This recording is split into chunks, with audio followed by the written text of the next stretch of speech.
आज हम जिस मूवी की कहानी सुनेंगे उसका नाम बोनफायर है। यह मूवी साल 2025 में रिलीज हुई थी। कहानी की शुरुआत। मूवी की शुरुआत में हम मैकॉली नाम की एक लड़की को देखते हैं जो आधी रात को जंगल के पास भटक रही होती है। उसके हाथ में एक टॉर्च होती है और वह बार बार पूछ रही होती है, क्या यहाँ कोई है? वह जंगल और समुद्र के पास किसी को खोज रही थी क्योंकि उसे बताया गया था कि वहाँ किसी लड़की का मर्डर हुआ है। मैकॉली वापस आकर रे नाम के एक लड़के, जो उसका कलीग भी था, को बताती है कि उसे वहाँ कुछ भी दिखाई नहीं दिया। तब रे उसे एक बड़े से घर के पास ले आता है और कहता है, मुझे लगता है कि जिस लड़की का मर्डर हुआ वो इसी घर में थी। इसके बाद वह मैकॉली को घर के अंदर जाने के लिए कहता है। एक अनोखा सरप्राइज। मैकॉली बहुत डर जाती है, लेकिन रे जबरदस्ती उसे घर के अंदर ले जाता है। जैसे ही मैकॉली अंदर जाती है, उसके सारे फ्रेंड्स उसे सरप्राइज देते हैं। उन्होंने उसके लिए सरप्राइज बर्थडे पार्टी प्लान कर रखी थी। मैकॉली बहुत खुश होती है, लेकिन उसे इस घर में रात बिताने का मन नहीं करता। उसे वहाँ कुछ अजीब सा डर महसूस हो रहा था। डरावनी सच्चाई। रात में मैकॉली को जो वहम हो रहा था वो सच में बदल गया। अचानक एक मास्क पहने आदमी ने हमला कर दिया और बहुत से लोगों को बेरमी से मार डाला। वह आदमी हड्डियों का बना हुआ मास्क पहने था और उसने मैकॉली को भी बेहद निर्दयता से मार दिया। पुलिस की एंट्री। चीखों की आवाज सुनकर 2 पुलिस ऑफिसर्स वहां पहुंचते हैं। वहां इतनी सारी डेड बॉडीज देखकर वे चौंक जाते हैं और समझ नहीं पाते कि अब क्या करें। लेडी ऑफिसर को ये सब देखकर बहुत घबराहट होने लगती है, तो दूसरे ऑफिसर उसे बाहर जाने को कहता है, लेकिन लेडी ऑफिसर टॉर्च लेकर जंगल के अंधेरे में चली जाती है। दूसरे ऑफिसर ने अपनी पूरी टीम को इसकी जानकारी दे दी थी। जंगल में लेडी ऑफिसर को खून के धब्बे दिखते हैं, तो वो तुरंत अपने साथी को सूचना देती है। इसके बाद दोनों मिलकर पूरी जगह को चेक करते हैं, लेकिन उन्हें कोई सबूत नहीं मिलता। रहस्यमयी होटल।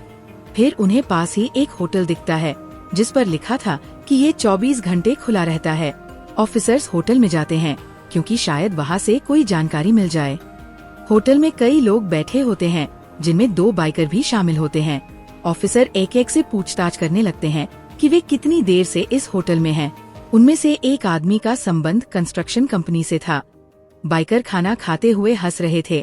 तभी एक ऑफिसर उनकी तरफ आया, लेकिन उन्होंने जवाब दिया, तुम्हारे पास तो वारंट ही नहीं है, फिर तुम किस आधार पर इन्वेस्टिगेशन कर रहे हो?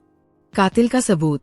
इसी बीच लेडी ऑफिसर, जो काफी देर से एक सीसीटीवी कैमरा चेक कर रही थी, उसे कैमरे में एक अहम सुराग मिल जाता है।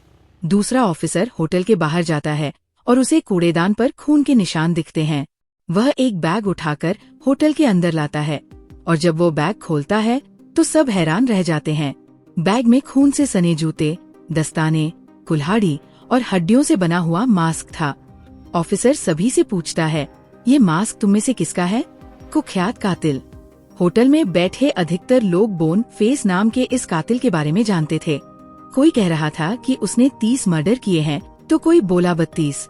लेकिन तभी ऑफिसर कहता है, ये कातिल अब तक 41 लोगों की जान ले चुका है। लेडी अफसर कचरा लेकर होटल से बाहर चली गई और दूसरे अफसर ने होटल का दरवाजा बंद कर दिया ताकि न कोई बाहर जा सके और न ही बाहर से कोई अंदर आ सके, क्योंकि अफसर को अब यकीन हो चुका था कि कातिल इन्हीं लोगों में से कोई है।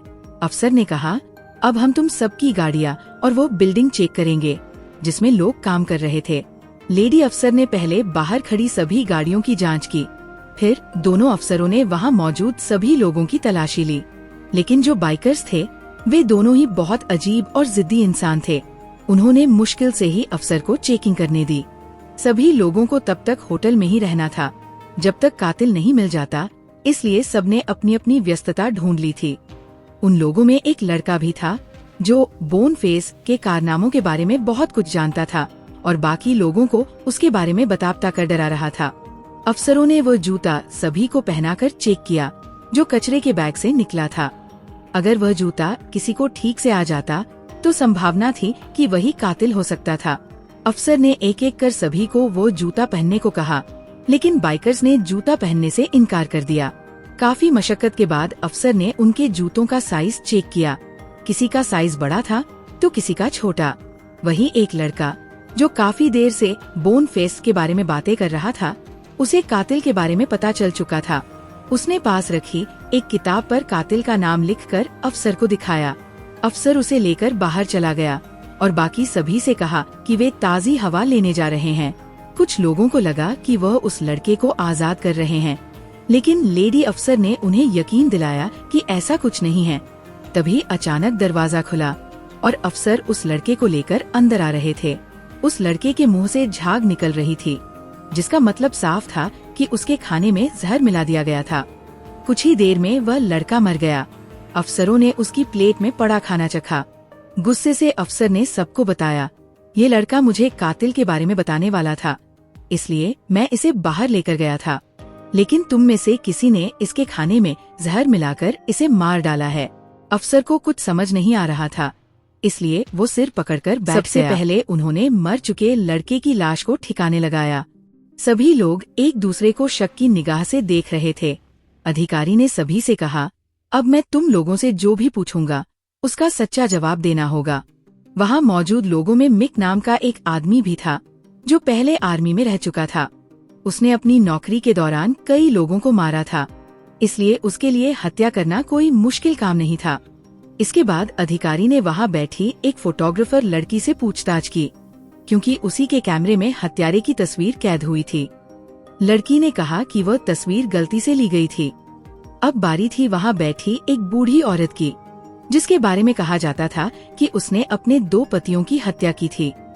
लेकिन उस औरत ने कहा, मुझ पर झूठा इल्जाम लगाया गया है। मैंने 2 शादियां की थीं, पर मैंने किसी को नहीं मारा।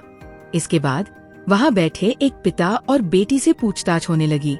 अधिकारी उनसे बात कर ही रहा था कि वहाँ मौजूद बाइकर्स में से एक अचानक खड़ा हुआ और अधिकारी से झगड़ने लगा, लेकिन अधिकारियों ने मिलकर उसे बांध दिया। तभी एक बाइकर्स ने उल्टी कर दी, जिससे उसके अंदर से ड्रग्स निकल आई। अधिकारी ने दूसरे बाइकर को भी उल्टी करने को कहा, तो उसके अंदर से भी ड्रग्स निकली। इसका मतलब था कि ये दोनों ड्रग्स डीलर थे और पकड़े जाने के डर से बार बार झगड़ा कर रहे थे। इसी दौरान अधिकारी के पास एक कॉल आई, जिसमें उसे बताया गया कि असली हत्यारा कौन है। कॉल के बाद अधिकारी ने होटल में काम करने वाले एक आदमी वेस से कहा, हमें अब हत्यारे का पता चल चुका है, बेहतर होगा कि तुम खुद को हमारे हवाले कर दो। लेकिन वेस ने कहा, मैं हत्यारा नहीं हूँ, मैं तो सिर्फ मेरेदिथ को मारना चाहता था, क्योंकि उसने कैंप में मेरी बेटी के साथ जबरदस्ती करने की कोशिश की थी। लेकिन मेरेदिथ ने बताया उसकी बेटी की नीयत ही खराब थी, वो अच्छी लड़की नहीं थी। मैंने उसके साथ कुछ भी गलत नहीं किया। इस बात पर वेस और मेरेदिथ में झगड़ा होने लगा और वे एक दूसरे को मारने पर उतारू हो गए। अंत में दोनों की मौत हो गई। अब यह साफ हो चुका था कि असली हत्यारा वेस ही था। इसके बाद अधिकारियों ने सभी को आजाद करने का फैसला किया, लेकिन तभी कुछ और पुलिस अधिकारी जांच के लिए वहां पहुंचे। होटल में काम करने वाली एक लड़की जेनी ने महिला अधिकारी से कहा कि उसे बाथरूम जाना है, लेकिन जब बहुत देर तक जेनी वापस नहीं आई तो अधिकारी उसके पीछे गई, लेकिन जेनी वहां से भाग चुकी थी। महिला अधिकारी ये खबर देने के लिए बाहर दौड़ी, लेकिन जेनी पहले ही एक और अधिकारी को मार चुकी थी। महिला अधिकारी ने बाकी पुलिस वालों को ये बात बताई और जेनी को पकड़ने के लिए जंगल की ओर निकल पड़ी। जंगल में अधिकारी ने जेनी से पूछा, तुमने इतने लोगों को क्यों मारा? जेनी ने जवाब दिया, मेरा एक जुड़वा भाई था जिसका दिमाग थोड़ा कमजोर था। एक बार हम दोनों भाई बहन भी कैंप में आए थे, लेकिन कुछ लड़कों ने मजाक मजाक में उसे सच में मार डाला। अब मैं उन लोगों से बदला ले रही हूँ जिन्होंने किसी के साथ गलत किया है। मेरेदिथ ने वेस की बेटी के साथ गलत किया था, इसलिए मैंने ही उनके पास चाकू और पिस्तौल रखी ताकि वे एक दूसरे को मार डालें। मैंने ही उस लड़के के खाने में जहर मिलाया था ताकि वह मर जाए, क्योंकि उसने मेरे खून से सने हाथ देख लिए थे। अधिकारी ने जेनी से कहा कि वह पुलिस के हवाले हो जाए, लेकिन जेनी ने अधिकारी को भी मार दिया। हालांकि अधिकारी ने भी जवाबी हमला किया, जिससे जेनी जमीन पर गिर पड़ी। इसके बाद कुछ समय बीतने के बाद का दृश्य दिखाया जाता है, जहां कुछ लोग फिर से उसी कैंप में होते हैं और बोन फेस नाम के हत्यारे के बारे में बातें कर रहे होते हैं। यहीं पर इस फिल्म का अंत हो जाता है। अगर आपको ये पसंद आया हो तो लाइक, शेयर और सब्सक्राइब जरूर करें और बेल आइकन दबाना न भूलें।